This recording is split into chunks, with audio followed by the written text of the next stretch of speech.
देश में अक्सर ही चुनावी मोड रहता है। पिछले दिनों उपचुनाव ने हलचल मचाई तो अब राष्ट्रपति और उपराष्ट्रपति चुनाव की तैयारियां तेज हो गई हैं। लेकिन इन चुनाव के साथ ही अब गुजरात चुनाव की तरफ भी राजनीतिक दलों की नजरें गड़ी हुई हैं। दरअसल साल के अंत में गुजरात में विधानसभा चुनाव होना है और क्योंकि ये पीएम मोदी का गृह राज्य है तो इस राज्य की सत्ता में बने रहना बीजेपी के लिए बहुत ज्यादा जरूरी है। ऐसे में बीजेपी एड़ी चोटी का जोर लगा रही है, लेकिन क्या उसकी ये कोशिश इस बार सफल होगी? क्योंकि कांग्रेस ने इस बार गुजरात की सत्ता हासिल करने के लिए अपनी रणनीति में एक बहुत बड़ा बदलाव किया है, जो कांग्रेस के लिए गेम चेंजर साबित हो सकता है। तो क्या है कांग्रेस का वो प्लान और इसके सफल होने की कितनी है उम्मीद, और कांग्रेस की इस रणनीति से क्या उसे 2024 में भी फायदा मिलेगा? तो आज की इस स्पेशल रिपोर्ट में इन सभी सवालों के जवाब लेकर मैं अंशिता श्रीवास्तव हाजिर हूं आपके साथ। स्वागत है आप सभी का। चलिए बढ़ते हैं आगे। दोस्तों, 182 विधानसभा सीटों वाले गुजरात को फतेह करने की लड़ाई छिड़ चुकी है और इस राज्य में सरकार बनाने के लिए 92 सीटें जीतनी जरूरी हैं।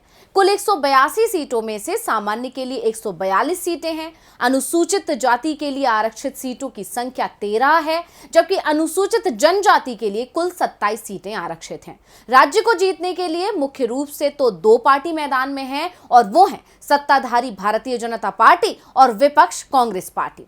लेकिन इस बार के चुनाव में मामले को त्रिकोणीय और रोचक बनाने के लिए आम आदमी पार्टी ने भी गुजरात में एंट्री कर ली है। ऐसे में आप बीजेपी और कांग्रेस को नुकसान तो पहुंचाएगी ही, वहीं 2017 में जो नतीजे आए थे उसमें कांग्रेस ने बीजेपी को कांटे की टक्कर दी थी, क्योंकि बीजेपी के कोटे में 99 सीटें आई थी और कांग्रेस के कोटे में 77 सीटें आई थी।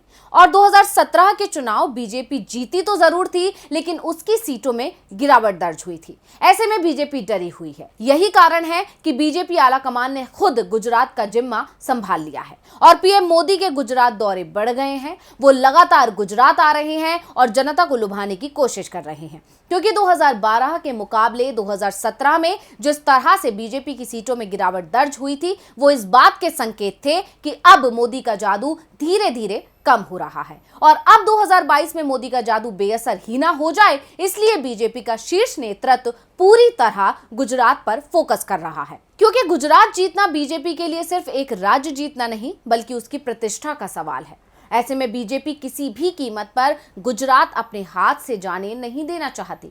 वहीं दूसरी तरफ राज्य की मुख्य विपक्षी पार्टी कांग्रेस किसी भी कीमत पर इस बार गुजरात में सत्ता पलट करना चाहती है, क्योंकि गुजरात की सत्ता पर करीब 2.5 दशक से बीजेपी ही काबिज है। ऐसे में कांग्रेस इस बार पार्टी का ये रिकॉर्ड तोड़ना चाहती है और कांग्रेस को उम्मीद है कि वो इस बार ऐसा करने में कामयाब हो जाएगी और उसे ये उम्मीद जगी 2017 चुनाव के नतीजों से। लेकिन कांग्रेस ये भी जानती है कि गुजरात पीएम का गृह राज्य है और यहाँ इतने सालों से बीजेपी ने कब्जा किया हुआ है। ऐसे में इसे फतेह करना इतना भी आसान नहीं है, इसलिए कांग्रेस बहुत फूक फूक कर कदम रख रही है। कांग्रेस ये भी समझ चुकी है कि अभी तक वो जिस रणनीति पर गुजरात में चुनाव लड़ती आई है उससे गुजरात फतेह करना मुश्किल है। ऐसे में अब वक्त आ गया है कि रणनीति में कुछ बदलाव किया जाए और अपनी इसी सोच के साथ कांग्रेस ने गुजरात फतेह की नई रणनीति बनाई है, जो कितनी सफल होगी ये बता पाना तो अभी मुश्किल है, लेकिन हाँ, अगर सफल हुई तो बड़ा गेम चेंजर साबित होगी। लेकिन इस रणनीति के सफल होने की ज्यादा संभावनाएं इसीलिए भी हैं क्योंकि पार्टी ने ये रणनीति पिछली हारों से सीख लेकर बनाई है। तो इससे क्या हो सकते हैं फायदे? क्या 2024 में भी ये रणनीति सफलता दिला सकती है? इस पर भी हम करेंगे चर्चा, लेकिन उससे पहले जान लेते हैं कि कांग्रेस आलाकमान ने क्या बड़ा फैसला लिया है। दरअसल कांग्रेस ने इस बार अपनी तैयारियों को नया रूप दिया है। बता दें कि कांग्रेस ने 2024 के लोकसभा चुनावों के लिए चुनाव की रणनीति तैयार करने के लिए एक कांग्रेस टास्क फोर्स का गठन किया है। अब उसी टास्क फोर्स ने गुजरात विधानसभा चुनाव की रणनीति पर चर्चा करने के लिए गुजरात इकाई के नेताओं के साथ बैठक की और उस बैठक में पार्टी नेताओं और कार्यकर्ताओं को गुजरात चुनाव में जीत हासिल करने के लिए नई रणनीति बताई गई है। टास्क फोर्स ने बताया कि आलाकमान ने निर्देश दिया है कि पार्टी कार्यकर्ता अपने प्रचार के दौरान पीएम मोदी पर व्यक्तिगत हमला करने से बचें। ऐसा इसलिए क्योंकि कांग्रेस इस चुनाव को मोदी बनाम कांग्रेस की लड़ाई नहीं बनने देना चाहती है। हालांकि इसके साथ ही ये भी निर्देश दिए गए हैं कि प्रचार के दौरान सरकार की नीतियों की आलोचना करें। इसके साथ ही बैठक में यह भी निर्णय लिया गया कि कांग्रेस के चुनाव अभियान का फोकस गुजरात सरकार की विफलताओं, दलितों, किसानों और आदिवासियों के मुद्दे पर होना चाहिए। इसके साथ ही नई रणनीति की सबसे अहम और खास बात यह थी कि आलाकमान ने अपने कार्यकर्ताओं को सख्त हिदायत दी है कि सिर्फ बीजेपी पर फोकस करने के चक्कर में आम आदमी पार्टी को नजरअंदाज ना करें। इसके साथ ही आलाकमान ने यह भी फैसला किया कि राज्य में आप को बीजेपी की बी टीम के रूप में प्रचारित किया जाना चाहिए।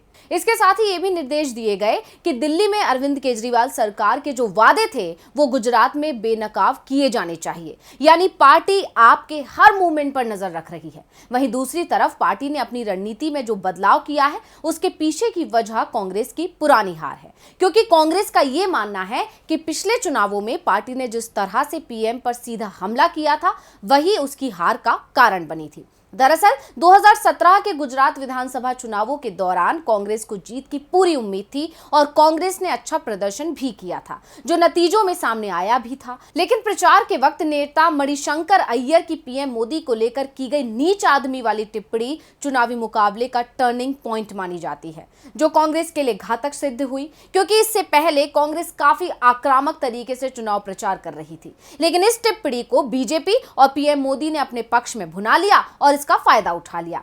इसी तरह 1 दिसंबर 2007 को गुजरात विधानसभा चुनाव का ही वक्त था जब सोनिया गांधी ने नरेंद्र मोदी को मौत का सौदागर कह दिया था और दावा किया जाता है कि उनका यह बयान भी कांग्रेस को बड़ा भारी पड़ा था।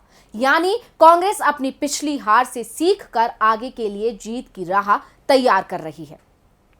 ऐसे में उम्मीद है कि उसे सफलता मिलेगी, क्योंकि प्रदेश में मोदी प्रेम धीरे धीरे खत्म हो रहा है। इस बात के संकेत पिछले चुनावों में ही मिल चुके हैं और वही नतीजे कांग्रेस के लिए उम्मीद की किरण है। ऐसे में इस बार पार्टी आलाकमान ने साफ कर दिया है कि पार्टी इस बार पीएम की नहीं बल्कि सरकार की खामियों को उजागर करने पर फोकस करेगी। वहीं दूसरी तरफ पार्टी इस बार आपको भी हल्के में नहीं लेना चाहती, क्योंकि पिछले चुनावों में आपने कांग्रेस को काफी नुकसान पहुंचाया है। खासकर पंजाब में तो आपने कांग्रेस से सत्ता ही छीन ली और सभी राज्यों में कांग्रेस के वोट काटे। ऐसे में इस बार कांग्रेस आम आदमी पार्टी से सचेत रहते हुए उसके खिलाफ भी रणनीति बना रही है, यानी कांग्रेस बहुत सूझबूझ के साथ चुनाव प्रचार कर रही है। अब उसकी ये कोशिश कितनी सफल होगी ये तो चुनाव के नतीजे ही बता पाएंगे। लेकिन पीएम मोदी के लगातार हो रहे दौरे ये बता रहे हैं कि गुजरात पर बीजेपी की पकड़ ढीली होती जा रही है और इसका फायदा कांग्रेस को मिल सकता है। और अगर कांग्रेस की रणनीति सफल हुई तो 2024 लोकसभा में कांग्रेस की जीत की राह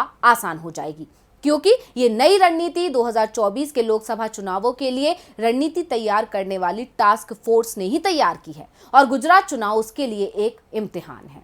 तो आज की इस स्पेशल रिपोर्ट में बस इतना ही। फिर हाजिर होंगे एक और स्पेशल रिपोर्ट के साथ। नमस्कार। हमारे चैनल से जुड़े रहने के लिए YouTube पर टाइप करें DB लाइव, सब्सक्राइब बटन को क्लिक करें और बेल आइकन को दबाना न भूलें ताकि खबरें आप तक पहुंचती रहें।